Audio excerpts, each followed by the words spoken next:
Hi, welcome to another episode of Meet the Author.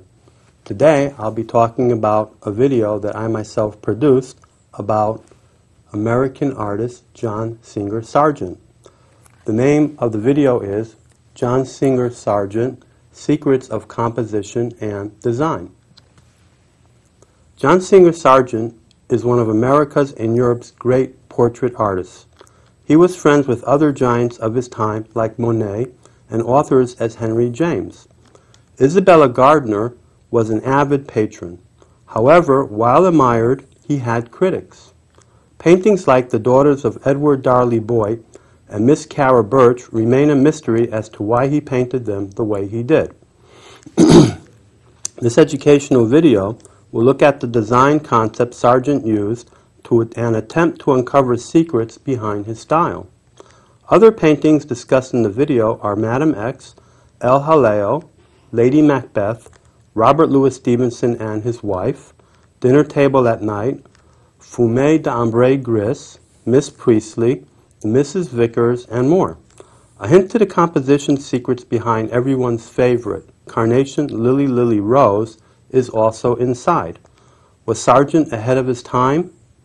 Art enthusiasts will be delighted in uncovering the secrets of John Singer Sargent and enjoy their next visit to a museum wherever his art is displayed.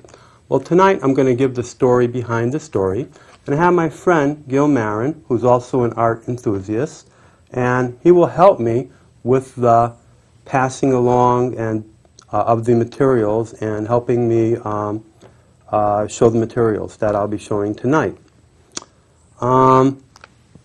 To do this video, I had to do a lot of research, and how did I get into it? A couple years ago, if you would ask me I'd do a video and a study and a research on John Singer Sargent, I'd say, what the heck are you talking about? I wasn't even that familiar with him as an artist, because myself I was more interested in impressionistic art and impressionistic type painting and not so much in portrait art.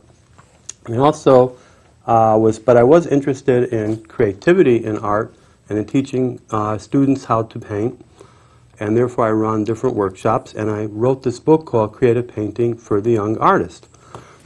But that's not really about portrait painting. One of the ideas I liked as a coach and helping students was art as a mentor, having an artist as a mentor. And I went to the New Britain Museum of Art, and I approached them and asked them, would you like a lecture on mentorship in art? And they said, yeah, you know what, choose an artist. And I said to them, well, why don't you choose an artist? And they said John Singer Sargent. And actually, I did not know John Singer Sargent that well. Well, that's how this journey started, because once I started looking at his art, I was amazed about the beautiful work that he did, and also the mystery behind him as an artist. And that's what we're talking about today, the mystery and the critique and his type of art and what this video is going to deal with. Well, to start off the research making this video, I went and studied a book called Pictorial Design. And in it, I learned about design concepts so that will help me understand John Singer Sargent's art. And what I found out was, the concepts in the book, they deal with the importance of balance, entrance and exit of a painting, circular observation, angular composition, composition with one or more units, light and shade. And I noticed that Sargent was using these techniques in his art. But let me backtrack a little bit. When I was doing the actual study of John Singer Sargent, there was a lot of critique of his art, why he painted the way he did. So let me just show an example.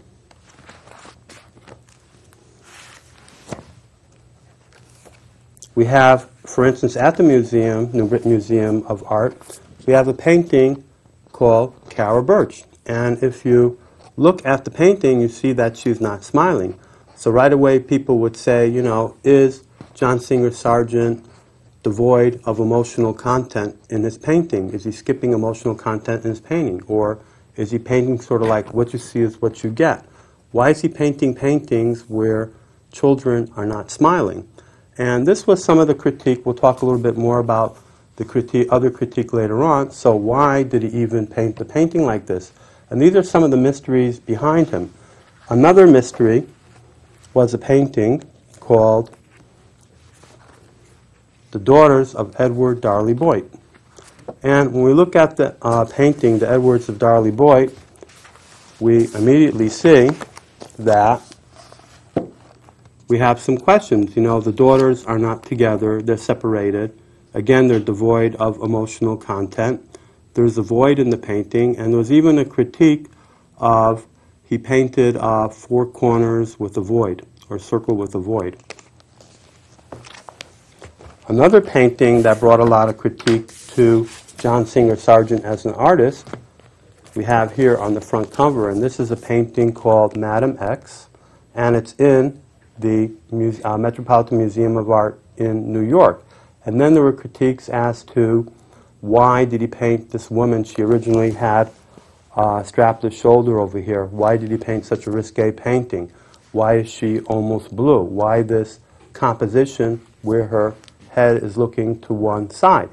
So this was the mysteries and the enigma that I was faced with when I started doing my research.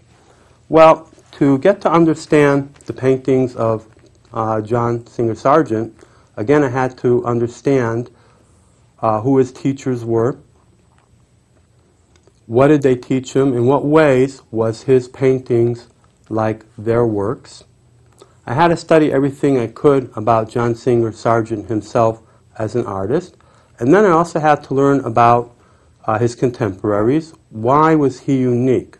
What set him apart from them as artists? Because we know that John Singer Sargent early on won awards at the Paris Salon. So he's an outstanding artist even though he had all this critique. What was going on over here? On the one hand, he was winning awards. He was an excellent artist. On the other hand, he was doing art that was risque. What was he trying to tell us? And that was the mystery that got me going. So after I had learned about the pictorial composition, I started noticing that everything that I learned here in pictorial composition, Sargent was using in his art. And then I started using these templates and seeing what a professional he was, because he was one of the top portrait artists of his time, and people paid a lot of money, even dignitaries and royalty came to him, and presidents he painted. They came to him. So what was unique about his art? What edge did he have? His friends at the time were people like Monet. So he was in good company with top artists of that time.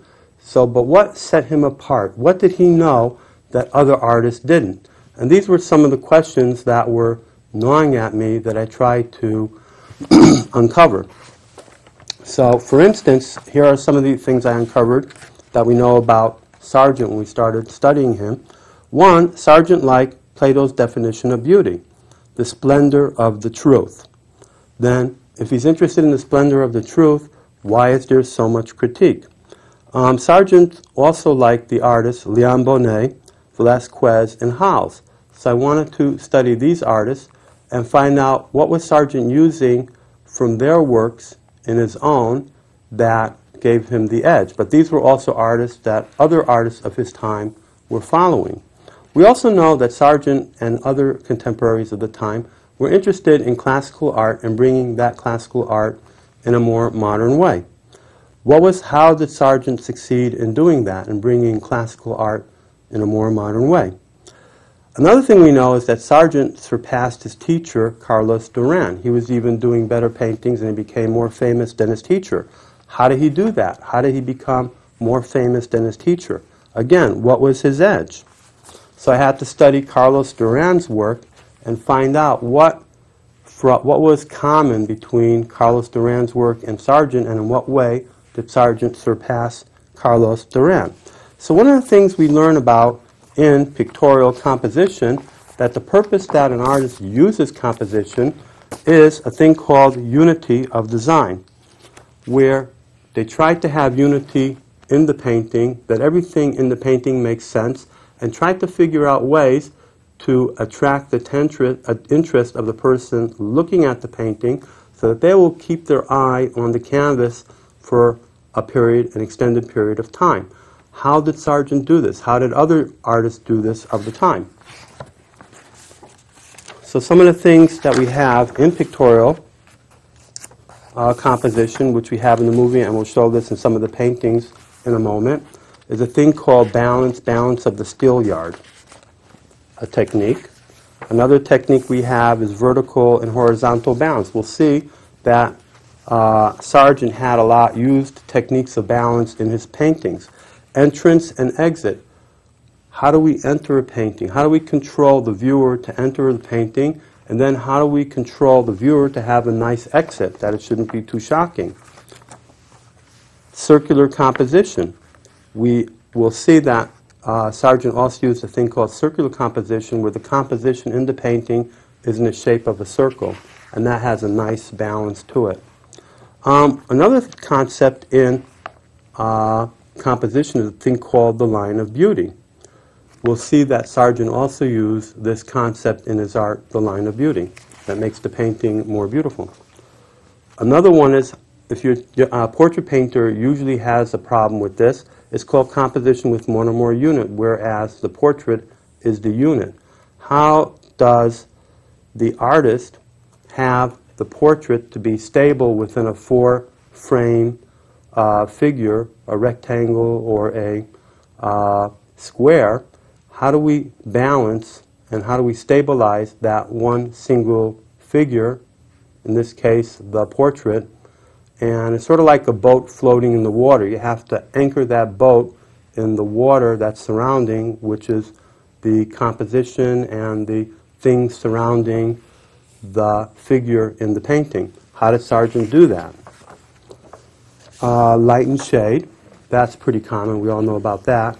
But light and shade, especially in portraits, that has a way of emphasizing the figure in the portrait. How do you deal with light and shade and the background so that all the focus is on the portrait and not so much on the background? Another question I had, so as I'm looking at Sargent's work, I'm getting to see that he's professional, and even though we have a lot of critique about him, he's actually using a lot of professional techniques in his art. Now, we always talk about his mother helping him with art, and she taught him how to paint as a youngster. But we never really thought, but I had a feeling that, you know what, if we're going to understand some of the mystery behind Sargent's work, maybe we have to look in another direction. Maybe we have to also look at the father. And the father was an eye surgeon who knew a lot about optics. So I'm having the feeling now that Sargent knew a lot about optics, maybe from his father. And I noticed that in his paintings, he was having things related to, such as optical illusion. And I started studying that a little bit more, and when we got into optical illusion, I found out that other impressionistic artists of the times were interested in photography and optical illusion, and a term called Gestalt, a way that the mind tells us how we see things and unifies objects. So I'm also starting to have the feeling that Sargent was using techniques of this Gestalt, which were not really published yet. They're only published in the 1920s and 30s, and Sargent's paintings were in the late 1800s and early 1900s. So maybe through his father, he had an edge by using these techniques. And let me just show you an example of what I mean. Well, here are Gestalt concepts, and the whole idea behind Gestalt is that the mind fills in the spaces. And in a moment, we'll look at some of Sargent's paintings and see if he's using these rules of Gestalt. And we'll go over the rules in a moment, some of them. And these are the things that I deal with in the video. I'll put that over there. So, I can put over there in the... So, we have a picture here where Sargent has almost what's called a Rubin vase. Now I'm assuming this, I can't prove this, it could be a coincidence, But since I'm thinking that maybe he had Gestalt techniques, I'm looking and I'm saying maybe he's giving us secrets and hints and puzzles in his paintings. And then I'm saying, if this is the case, and I'm seeing this more and more, why is he doing this? And what is he trying to tell us? You can put that over there.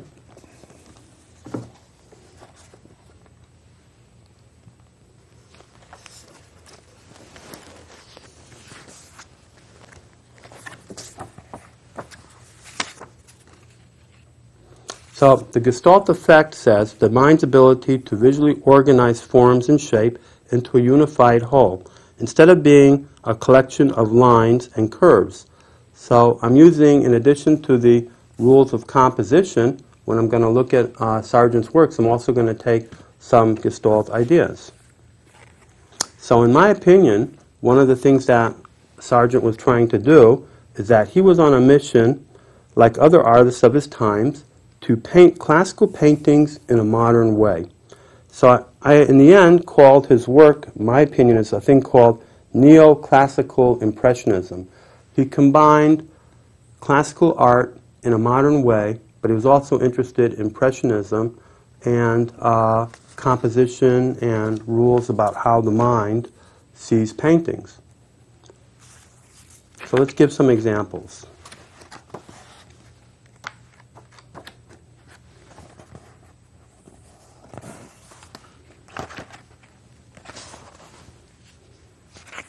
So let's go now to the painting of Cara Birch, even though this is not so much in chronological order, but I'm starting with this painting because this is one of the first paintings of John Singer Sargent that I actually had some premonition that so there's more to the painting than just what we see.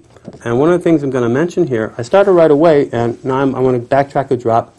I'm teaching Japanese and Chinese brush painting. And in Japanese and Chinese brush painting, there's a thing called the rule of thirds, where you're painting the leaf on the bamboo in 3s or in 5s. And that, if I found out later, is a thing called the rule of thirds, that a 3 is a very harmonious number and a 5 is a very balancing, harmonious number. And I'm noticing right away that in the background, Sargent is using 3s. He's making, even though he has more dots than 3, but he's having 3 and 5 dots on his paintings. And I noticed this also in other paintings, that he's using rules like the rule of 3 in his paintings. Another thing I noticed, just to start looking at his painting, that a lot of Sargent's paintings, the head is just touching over the chair. Why is this so? Does this balance or does this anchor the head with the chair to the frame? So these are another things. And some of the rules of the Gestalt, we have rules that are called similarity, asymmetry, rules of asymmetry, proximity, similarity, analogous shapes, and contrast and non-contrast in paintings. And I noticed that Sargent is also using a lot. Here we have rule of 3-2, 3 lightings on the hair. And we have 3 shapes, forms on the dress. But we also have a lot of asymmetry. Notice how this is asymmetric to that. How this arm is asymmetric to the bent arm. How here we have a fluff, a tail on the dress, and on this side it's pretty empty. We have him using darker areas in the painting and darker area here with light over here to highlight the light on the face. So without going to every little single detail in every single painting, these are the things I was starting to use in the video and explaining his paintings.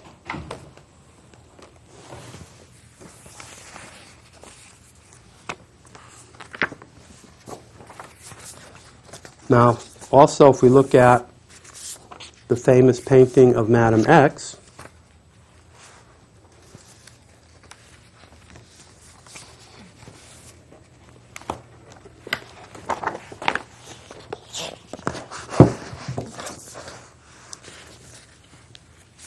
So again, some of the critique was, why does she have a bluish tinge to her? Okay, what's the purpose? Why the strapless shoulder in the original painting? But people are more interested in the critique. They're not really talking about, well, what type of composition and design did he use in the painting? What were his composition rules? So I started looking at that, and when I started using the rules of composition and Gestalt, well, analogous shapes, symmetries, asymmetries. So here's an example, and these are the type of demonstrations that I show in the video. For instance, we have the line of beauty that we talked about, the S-shaped curve. We have analogous shapes, and here she's very famous, why she had that profile of the nose going in one direction, but we see that we have this profile shape in different parts of her body.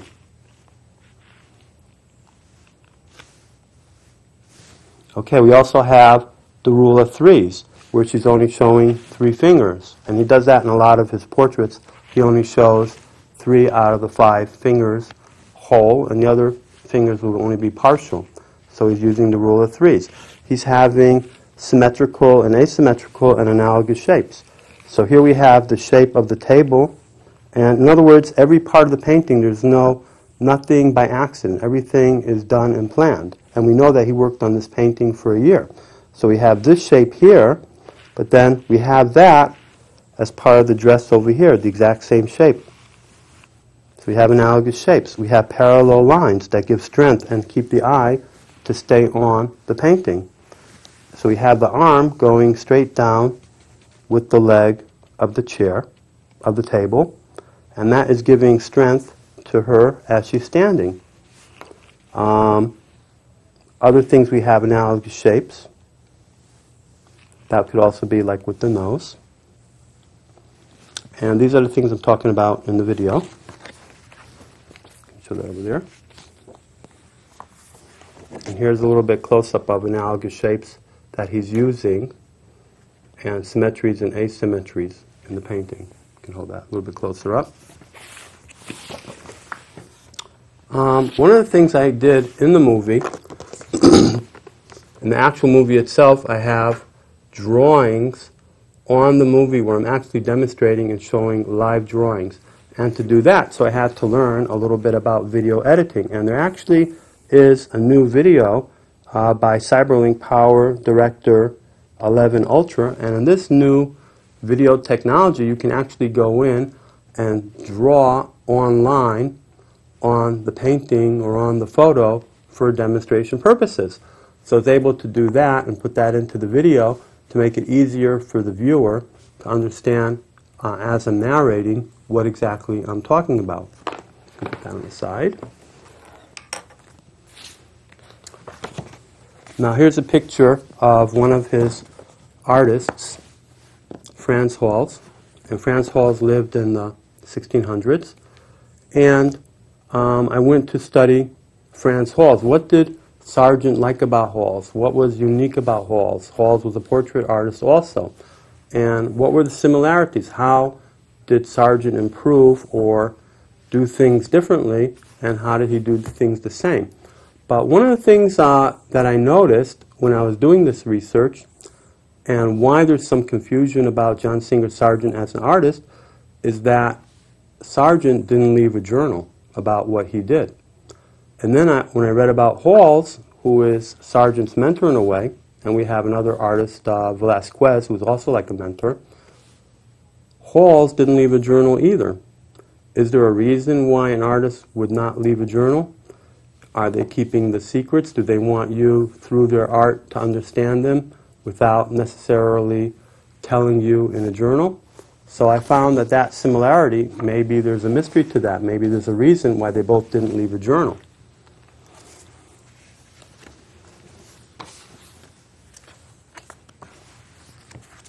As we're talking about analogous shapes, so here's a picture of a doctor that Sargent painted.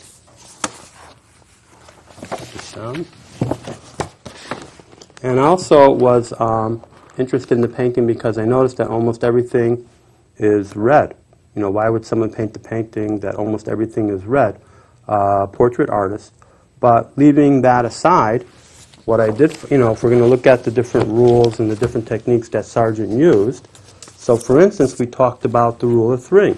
Well, we can see that quite clearly in this painting. Now we start to understand what he was doing. Well, if you look at, he's got 3 places of flesh. And if we look at the hands, they're asymmetrical in a way. They're contrasting in a different position. And when you have contrast, you bring interest to the painting. It's more interesting. So we have what seems like a very monotonous background, all red, but really there's a lot of interest when you start getting deeper and deeper into the puzzle.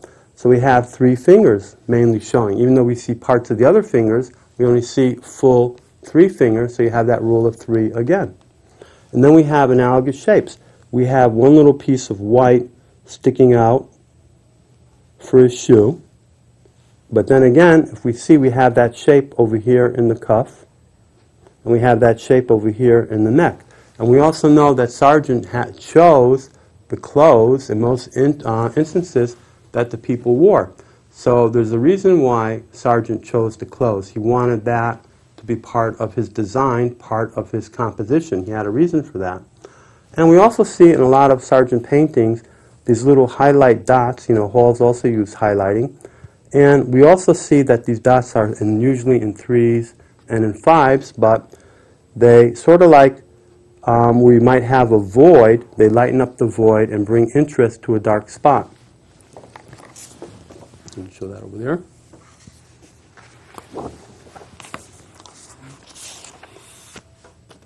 So the real amazing painting and questionable painting is the famous Daughters of Edward Darley Boyd. And this song, when I went to the Boston Museum, this was on the painting on their brochure, Boston Museum of Fine Arts. I mean, this is really a popular painting nowadays. And again, this is part of the mystery of John Singer Sargent. Why is this daughter not looking at anybody? Why are they separated? 2 daughters in the back. I mean, if you're going to hire somebody to paint a painting of your family, is this the type of painting you're expecting? Why is there so much dark area? It's a void, even though we have a little bit of a light there. Why this shape? And then we have the vases, which later on they brought to the museum, was donated to the museum. But why do we have the shapes of these vases? A lot of questions. Why the doll? A lot of questions come up about this painting. And we know that Sargent, who liked Velázquez and studied under Velázquez, that he painted an original painting he made a copy, which we do not have that copy, of the painting Las Meninas that Velázquez is famous for. And we know that there was an exhibition where Las Meninas was put side by side with the Daughters of Edward Darley Boyd to show the similarities. No one really noticed the similarities until these 2 paintings were put side by side. And if we look something at the composition, here in the video I show some similarities between the composition used by Velázquez and the composition used by Sargent. But I'm just going to point out one little thing. And we have like here the circular composition. But notice the legs of the dog. You have the dog in the painting. And if we look at the Daughters of Darley Boyd, we have the little girl's legs are almost in the same shape as the dog's legs. So in some respect, he's copying this, but with different figures. Now, one of the questions I can give a hint to, well, let's look at some things related to Darley Boyd, okay? Well, here in this painting we see the vase, and it's pretty well known that what we have in the vase is not exactly what is in the vase over here. He painted much less in the painting. He captured the essence of the vase. So in this respect, he's painting in an impressionistic way, at least the vase. And it's sort of like saying, maybe the vase this way is actually the way it should be painted versus that way, because this is quite beautiful. Put that over there. Can put that up. Now, what I show is a breakdown of the composition of the daughters of Darlie Boyd. Put this over on the side. Here, Gil, you can put this over there. Thank you. Thank you, Gil, for helping. And what I show, every time I look at the painting, and every time you look at the painting, you'll see more and more puzzles and interest and hidden secrets coming out. Well, here we have a circular composition. So it sort of like separates this part of the painting from that part of the painting. Like in the Velázquez painting, we have this shape. And we have, sort of like using the Gestalt, we have a partial vase here, but a full vase here. But we have a larger negative space here with a smaller negative space here. So if we take the negative space and we fill it in, and we double it over with this vase here, and we take this negative space over here, both vases are actually filled in with a full weight.